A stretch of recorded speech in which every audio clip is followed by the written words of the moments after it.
Hey guys, and welcome back to another video on the channel. Today we are going to be doing a bit of a review and a roundup after the World Cup has of course now ended.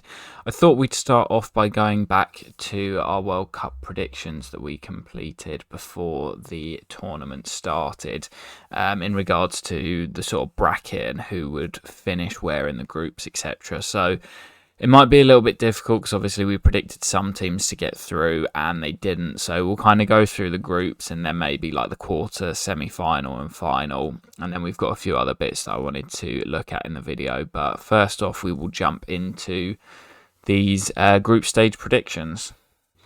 Okay then guys, so we're on our video that we uploaded here, and as you can see from the first two groups, we didn't do too bad. Group A, we were close to being spot on. We had Netherlands, Ecuador, Senegal and Qatar. Obviously Senegal and Ecuador were the other way around. England did top their group, but we were wrong with Wales and Iran. These two were the other way around. Although the US did finish second in that group, so we didn't do awful in the first two groups in regards to who would actually get through.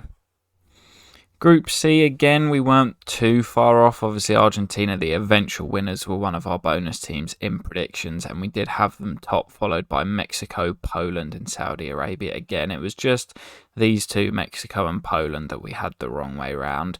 Group D, on the other hand, was one of our worst group predictions. Obviously, France, beaten finalists, we had to finish second in the group, which was, yeah, a bit of a hot take. We also had Denmark to finish top, who were obviously bottom.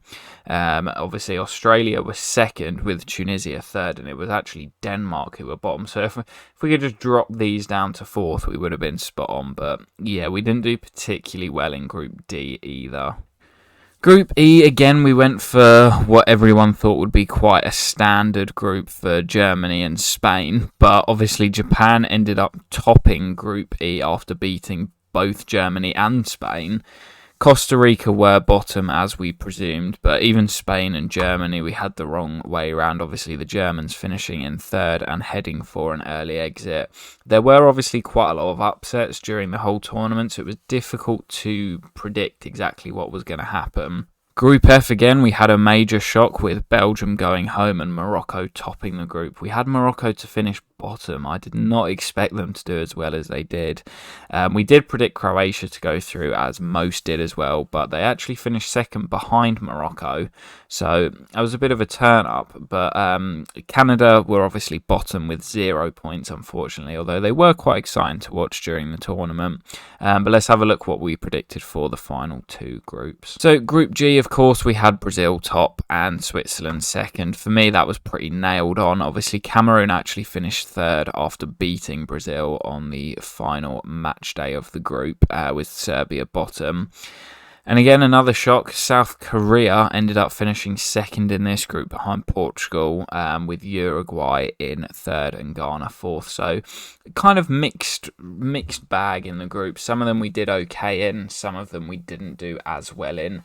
I'm going to have a quick look at the knockout stages and sort of see how we did, but obviously we predicted some teams to play different opposition, so we'll have a quick look through that now. We of course had the Netherlands to play Wales, but it was in fact the USA, and the Netherlands did run home 3-1 victors.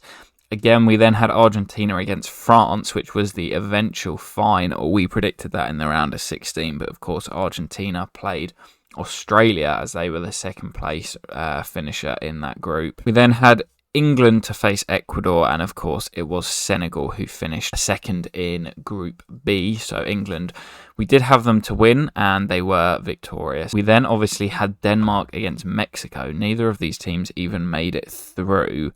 So who would it have been? That would have been the France-Poland game. We predicted both of these two to get through, and neither of them actually made it out of the group, so that was not a very good prediction there. Again, Germany and Belgium, two teams that didn't even make it out of the groups we had to face in the round of 16. Brazil ended up playing South Korea, not Uruguay. Obviously, Uruguay also went home in the groups, led by Luis Suarez and his tears after the final whistle. Spain ended up facing Morocco rather than Croatia, and obviously Morocco were victorious in this game, with Portugal facing Switzerland, so that one was correct.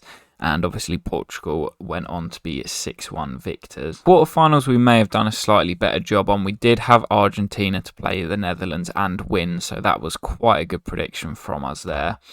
Obviously, Germany-Brazil was replaced by Croatia against Brazil, and we obviously had Brazil to win, and they lost on penalties to Croatia, so we definitely did not see that one coming.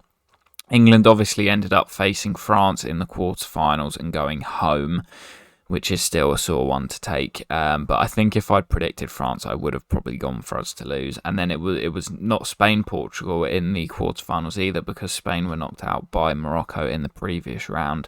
And Morocco obviously marched on to the semi-finals. Of course, we did not have a lot of the semi-finalists in our predictions to get through. Obviously, Argentina did make it through, but did not face Brazil, and it was neither England or Spain in the semi-final. So I didn't predict France or Morocco to get very far, and they were both on this side of the semi-final, and we definitely didn't expect Croatia to get through to face Argentina.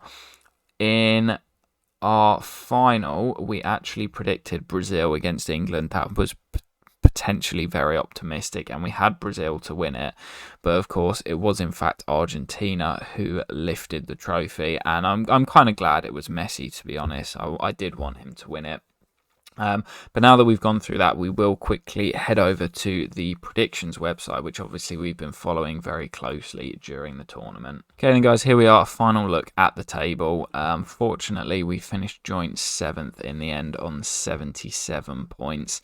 My dad actually snuck into the top 3 and managed to win a fiver, so fair play to him for doing that. But I did think for a moment that it may finish 2-1 to Argentina in the final when Mbappe scored his penalty. But of course it was about 90 seconds later that he made it 2-2 at the final whistle. And obviously it says here result after extra time, so I'm guessing this one possibly went all the way to extra time rather than 90 minutes. I believe, yeah, it was 2-2 after 90 and 3-2 after extra time. There were a few people who got on the scoreboard, including my dad, so he actually moved up to 3rd place. But you know, it was quite a good tournament for us in regards to predictions. We were always kind of in and around the top, especially after the first couple of rounds. We sort of dropped down after the we did awful in the quarterfinals, picking up 0 points, so that really kind of pushed us down, and we were chasing from there. But in the groups we were doing really well, and I think we were top, weren't we, or possibly joint top? Yeah, I think we were top after the group stage, so not too bad. And we have got FA Cup predictions coming up, which we may follow. And of course, we will be back with the Premier League predictions, as there's like 3 fixtures over the next couple of weeks before actually going into the new year. So keep an eye out for those as well, as they will be returning to the channel. And the final thing I wanted to go through just to close off this video was our team of the tournament. I've seen a lot of people doing these, and obviously a lot of them are pretty similar because there were quite a few standouts, but I did want to quickly run through mine and just sort of the reasoning as to why each player has been added. So to start off, we have Dominik Livakovic in goal. Obviously kept 2 clean sheets out of 3 in the group stages, and then was a hero in 2 consecutive shootouts against Japan and Brazil, which means that for me, he was fantastic in the games that I saw. He really was great. He just edged out Argentina hero Emi Martinez, but I feel like he was quite an obvious choice. You could have gone for pretty much the whole Argentina team. So we have gone for Livakovic in goal. Next up at centre-backs, we've gone for Harry Maguire and Josko Gvardiol. Maguire was a tricky one because he probably had the most pressure on him coming into the tournament after such a poor start to the season for United. But He was ever present for England, a solid part of the defence. There was a few times where he looked a little bit shaky, but he handled the whole tournament very well for me. Nearly came up with a few goals, and I don't think there was many standouts at centre-back. Obviously, Argentina went on to win it, but I'm not sure their centre-backs were that amazing, so I did go for Maguire. Gvardiol next to him was fantastic at only 20 years of age. For me, he was one of the standout performers at the whole tournament. Every game I watched, he was commanding, he was brave, and he was a great part of the Croatia team that ended up finishing in third place. At fullbacks, we've got Hakimi of Morocco. He was an absolute leader in their defence, and they were obviously very solid, keeping 4 clean sheets in 7 games at the tournament. They were the surprise package for everyone, and they kept the likes of Belgium, Spain and Portugal at bay. His Panenka penalty also wasn't too bad against Spain to send them through to, I believe that was the quarterfinals. On the other side, we've got Theo Hernandez, of course, came off the bench in the French's first group game for his unfortunate brother who came off injured. But as soon as he stepped onto the pitch, he was fantastic, flying forward down that left-hand side, and picked up an assist only 13 minutes after being subbed on. He carried this form forward for the rest of the tournament, picking up a further goal and assist on France's way to the final. So we'll now move on to our midfield, and let's see who we've got in there. Okay then, starting off, we have Sofiane Amrabat. He was absolutely fantastic during the whole tournament. Most people had him in their teams as he was just brilliant, hardworking, combative, and he definitely has made a bit of a name for himself after his displays for his country, and he makes it into the base of our 4-man midfield. Next up, either side of Amrabat, we have Jude Bellingham and Luka Modric. We'll start with Bellingham, who I thought was an absolute leader at just 19 years of old. His work ethic and determination was fantastic, but his technical ability is so good as well. He's going to be an absolute England hero over the next sort of 10 years, well, probably more than that, 10, 15, maybe even 20 years, depending on how long he goes. But he was just fantastic, never stopped running, and it was, everyone knew how good he was, but it was like a real impact he made on that England team, and I believe there will be a big summer move after his performances at the tournament. We obviously have Modric next to him, the veteran who was once again just on fire for Croatia, firing them to another semi-final and a third place finish. The first few games I saw, he was a little bit quiet, but grew into the tournament. And I mean, he's always been fantastic on the ball, but he's just such a leader in the heart of that midfield. And for me, he had to be in there. Finally, for the midfield spot, we've gone for Antoine Griezmann. He was fantastic during the tournament, although it was a bit strange seeing him in a deeper role.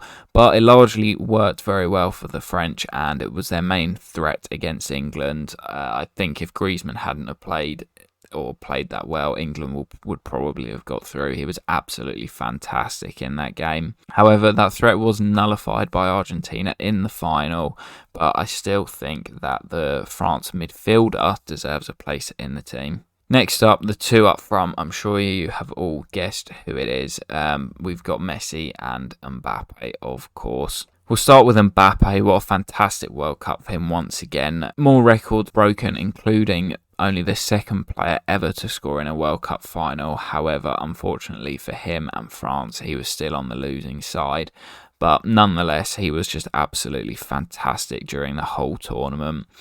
His pace is absolutely frightening, but his natural ability and finishing is just incredible as well. That second goal against Argentina in the final was just fantastic, and you get the feeling that he'll be back for more. He's only 23, I think, and yeah, he'll definitely be in more World Cup finals before the end of his career. And then the main man, Lionel the GOAT Messi. As I said earlier, I really did want him to win, and it was an absolute fairy tale for him. I loved all the scenes after the game. They were fantastic.